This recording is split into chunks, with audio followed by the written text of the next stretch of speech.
اهلا بيكم في فلوج جديد. النهارده هوريكم مكان مش متوقع ابدا. انا موجوده دلوقتي في متحف انا مش عارفه اتكلم الصوت عالي قوي. متحف الحيوانات المتحنطه في المتحف الزراعي في الدقي. فيلا بينا اوريكم جوله سريعه للمكان الحلو والمختلف. يلا بينا بقى الفرح. ندخل عند الاحتفال بعيد الحصاد. لازم نحتفل. الصعايدة في مديرية قنا. احلى تحية للصعايدة. ممنوع لمس المعروضات. احنا مش بنلبس بس ده الستات زمان. بصوا حشمة. بصوا نظام الطيبات اهو. صاحبتي بتقولي في اسانسير هنا. لا، هنا في جاموسة. تمام، ما في ساقية هتطلعنا على فوق. ده هو بيقولك نظام الطيبات. على فكرة النظام ده في ناس كتير قوي استخدمته وقالت كويس. نظام الطيبات. وجعلنا من الماء كل شيء حي. صار المكان كله بيشرح ايام زمان، الحياة ايام زمان في كل حاجة. بص ده التحنيط بقى، تحنيط الحيوانات. هنا كده المعامل بتاعتهم ايام زمان عامله ازاي.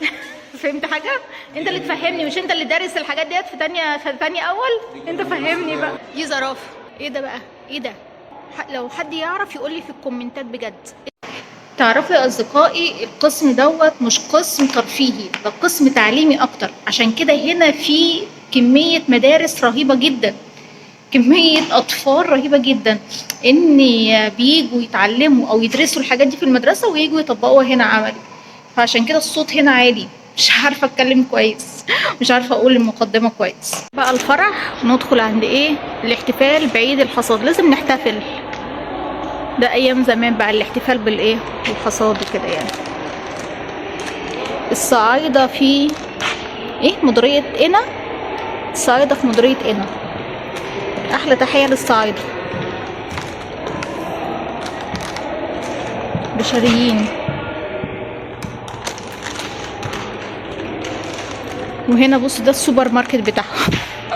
ده محل البقالة يوم المولد. ده بيبيعوا حلويات المولد هنا. منصة حلويات المولد. وهنا بص الطفلة عاملة ازاي بتشتري هي ومامتها حلويات المولد. اختيارك موفق يا شيماء. شيماء هي اللي اختارت المكان ده. والله اول مره اشوف الحاجات دي. دي بيعملوا ايه؟ ممنوع لمس المعروضات. احنا مش بنلبس بس ده بيشوفوا ايه؟ بيانولا. دي بيانولا بتاع زمان. مش عارفه ايه دي يا جماعه، حد يقول لي ايه دي. وهنا برضو الستات زمان. بصوا حشمه حشمه حشمه ووقار.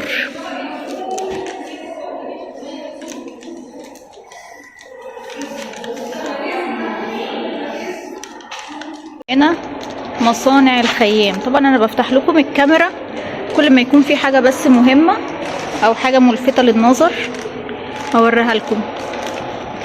خريطة مصرية قديمة. دي الخريطة المصرية القديمة اهي.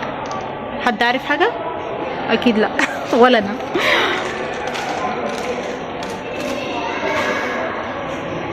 ده لبسهم زمان زمان زمان زمان. وعمو قاعد اهو بيبيع الحاجات اللي احنا دلوقتي بنستخدمها للستاير.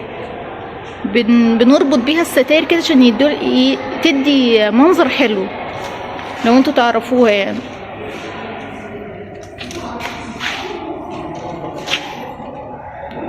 وهنا هذا اللبس برضو لبس القديم. يلا بينا بقى نشوف هنعمل ايه. صاحبتي هناك اهي. وهنا برضو قناطر دلتا فرع دمياط. دي القناطر دي مية نهر النيل. وهنا خريطة بس على كبير قوي. خريطة كبيرة قوي. ده ايه ده؟ نموذج هويس القناطر الخيرية. هويس.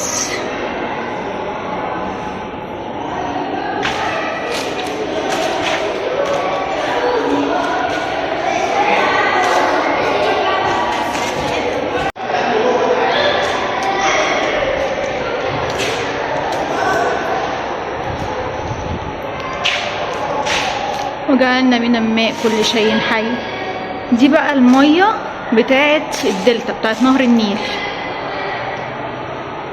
بيرشح ايه بيشرح اللي انا بقوله ده، بيشرح مية النيل كانت بتعدي على ايه وخط سيرها وكل حاجة كل حاجة كل حاجة اللي هي الدلتا، المية الجوفية، كله كله كله كله. ودي خريطة كبيرة.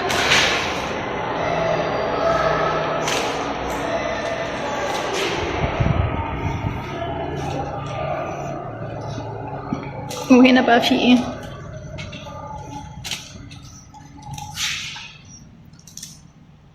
هو باختصار المكان كله بيشرح ايام زمان، الحياة ايام زمان في كل حاجة، زراعة، صناعة، مية نيل، الحياة الريفية، الجواز ايام زمان عامل ازاي،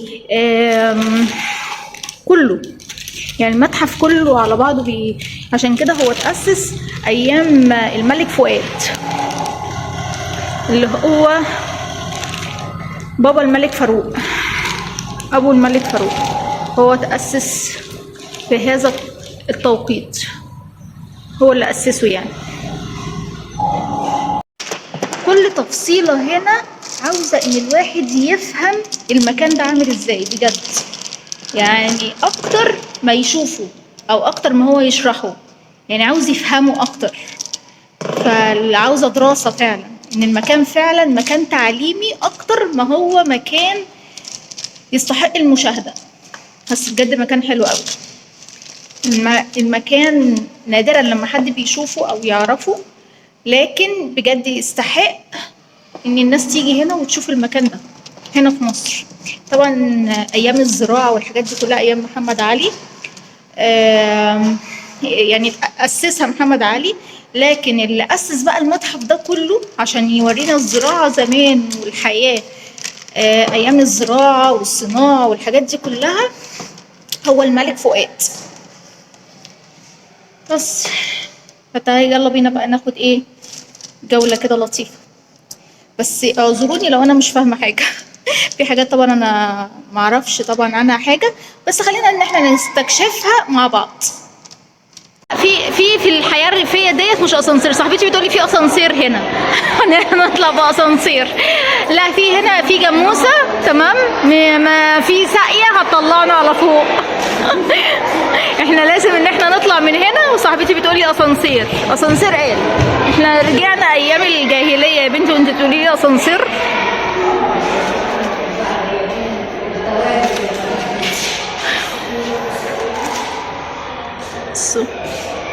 السكان والإنتاج الزراعي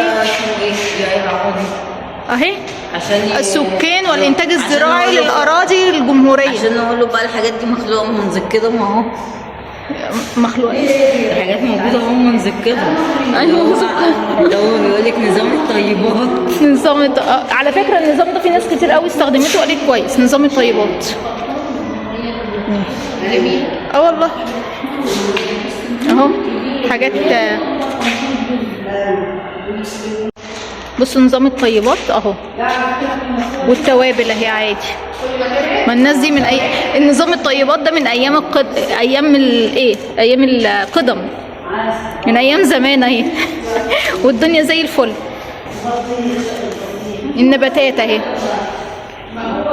وهنا طبعا التراب اللي كانوا بيزرعوا بيه الأراضي.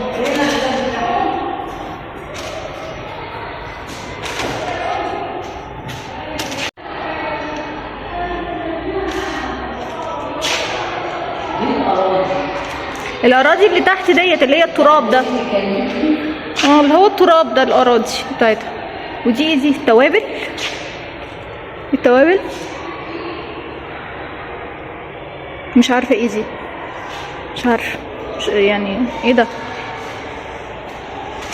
ازاي الزراعة هي زمان عاملة ازاي. وقصب، الله قصب، انا بحب القصب. بطيخ. الحاجات دي علمية احنا يعني ما نقدرش ان احنا نفهمها. دي المبيدات اللي كانت بتترش زمان، اللي هي المبيدات الحيوية اللي بترش زمان على الاكل والخضار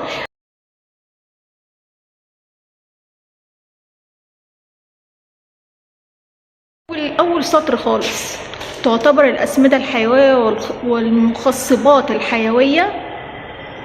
مش عارفة أقرأ من التليفون، خليني أقرأ بره التليفون. المخصبات الحيوية مصادر غذائية للنباتات. خايفة أطلع أنا عشان أنا بقرأ من غير التليفون. رخيصة الثمن ويمكن استخدامها إلى جانب الأسمدة الكيميائية. يعني الحاجات دي كلها الحاجات اللي هي كانت بيدوها للنباتات، والحاجات بتدي حاجات صحية. يعني الطحالب برضو،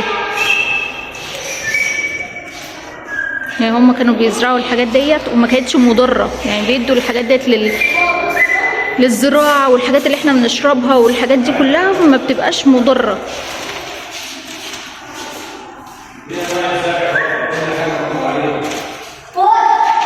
هنا كده المعامل بتاعتهم ايام زمان عاملة ازاي،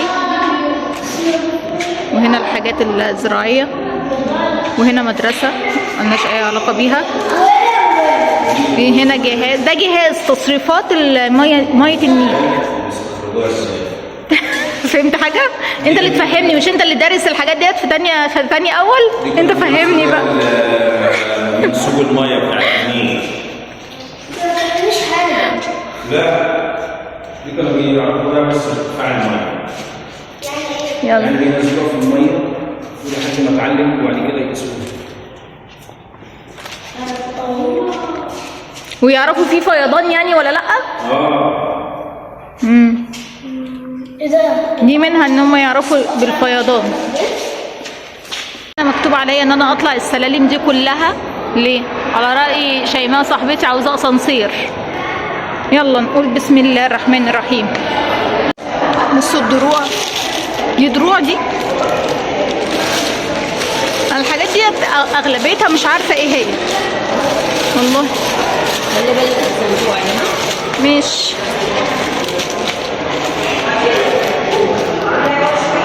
بص ده التحنيط بقى.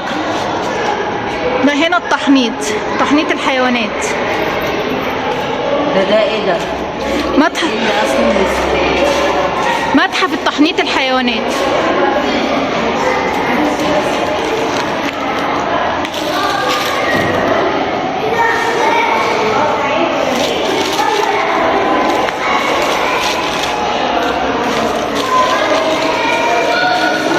النهارده يوم المدارس العالمي.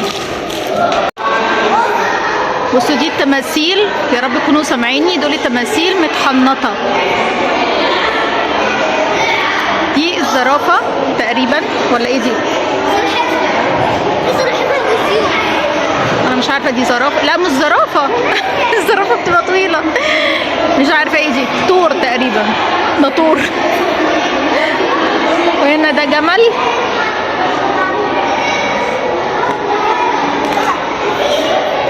وده الدب. يا ساتر يا رب، دب. طب ثواني كده اشوف ده كده.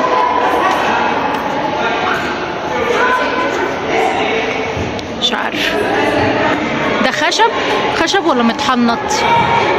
متهيألي خشب. كل دي بص حاجات كده متحنطه.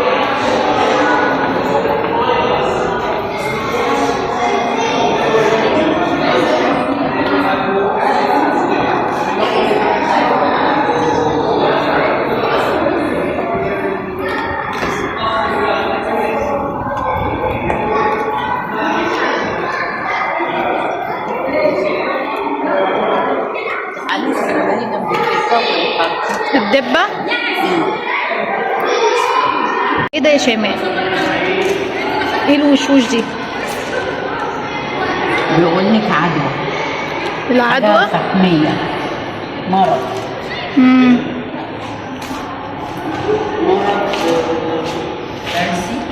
الامراض. صحيح، نقلة الامراض اهي كمان. اللي بيقول ايام زمان كانت ايه هي الامراض. كل دي امراض ما شاء الله. احنا زاد عليها طبعا اضعاف مضاعفة. ودي العلاج، ده العلاج بتاع كل الامراض.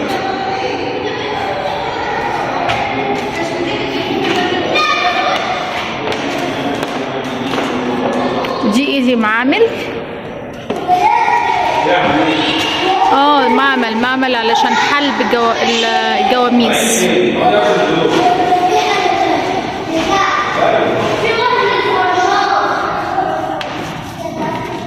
يا اختي عسل، البيبي بيشرب لبن. شفتوا يا اطفال، البيبي بيشرب لبن. اشربوا انتوا كمان لبن. لما انا اشرب الاول اللبن.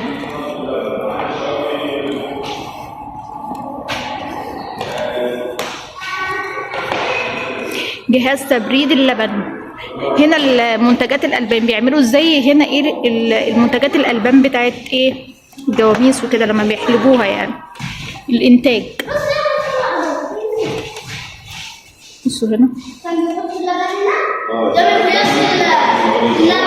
تلاقي الوش طلع على الوش شايلين الا من عشان يطلع الوش. دي برضه مكان الخضر. هنا كده بعد ما خلصنا المنتجات الألبان ندخل بقى عند الحيوانات تاني المتحنطة. ده التمساح.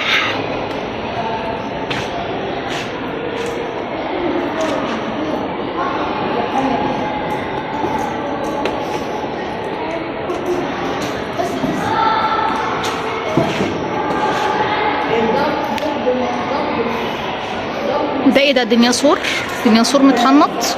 مش كاتبين المشكله ان مش كاتبين على كل حيوان ايه ده، يعني ده الحيوان ايه. انا مش عارفه ايه ده، ايه الحيوانات دي كلها. اسامي الحيوانات دي مش عارفه. تقريبا دي كده الجاموسه انا عارفاها لكن الباقي دي انا مش عارفاه بصراحه.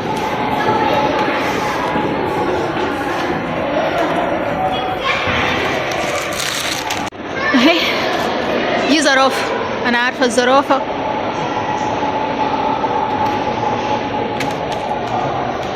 ايه ده بقى؟ ايه ده؟ لو حد يعرف يقول لي في الكومنتات بجد ايه ده، ايه الحيوان ده المتحنط. هيكل عظام الحصان، هيكل العظم بتاعه.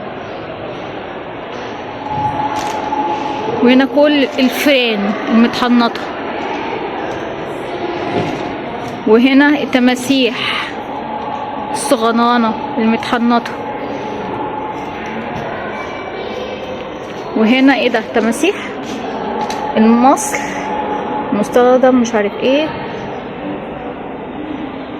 ده العقرب سقنافور، اسمه سقنافور. وهنا التعابين. وبيقول لكم كمان المصل، يعني المصل بتاعه ايه، علاجه. وهنا دي تعابين برضو، سلسلة التعابين برضو. ماشي. حتى الأسماك اهي، الأسماك حتى.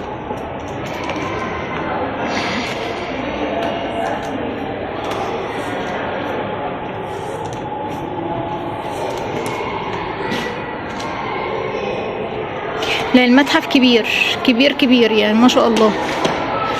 بصوا كل ده اسماك ايه بقى؟ منقرضه برضو. انا عاوزه اعرف برضو. دي مش منقرضه، احنا بناكلها دي دي مش منقرضه، اسماك نيليه. دي الاسماك النيليه.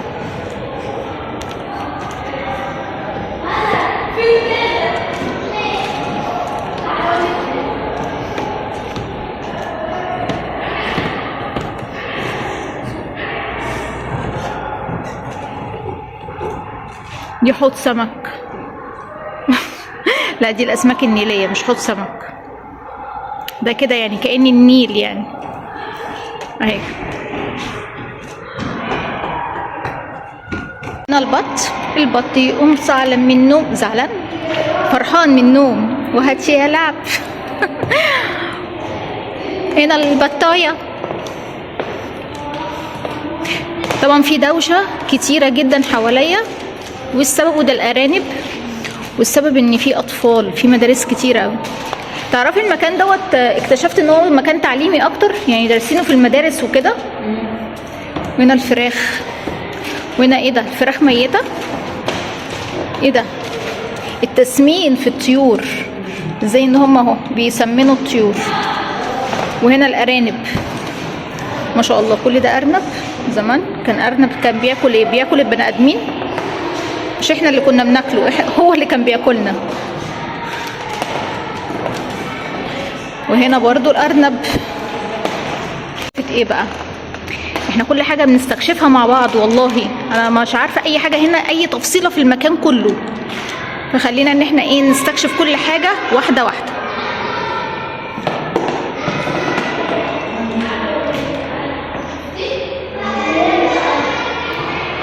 الطرق ايه المختلفه للتفريخ، طرق معينه للتفريخ. اوكي، ده المعامل اللي في الفيوم. ازاي معامل الفراخ ايه، بيوريك المعامل الفراخ اللي بتكون في الفيوم.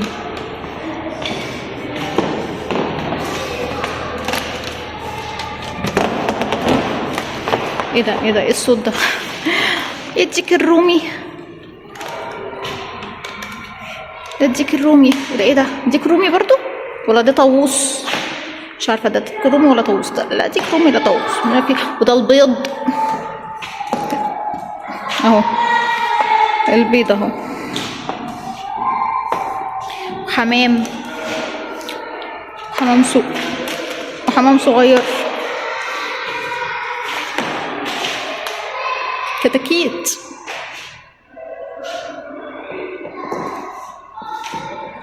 دي مش حمام، دي كتاكيت، طلعت كتاكيت. بقول لكم احنا بنستكشف كل حاجه، فسامحوني لو انا اتلخبطت في حاجه يعني.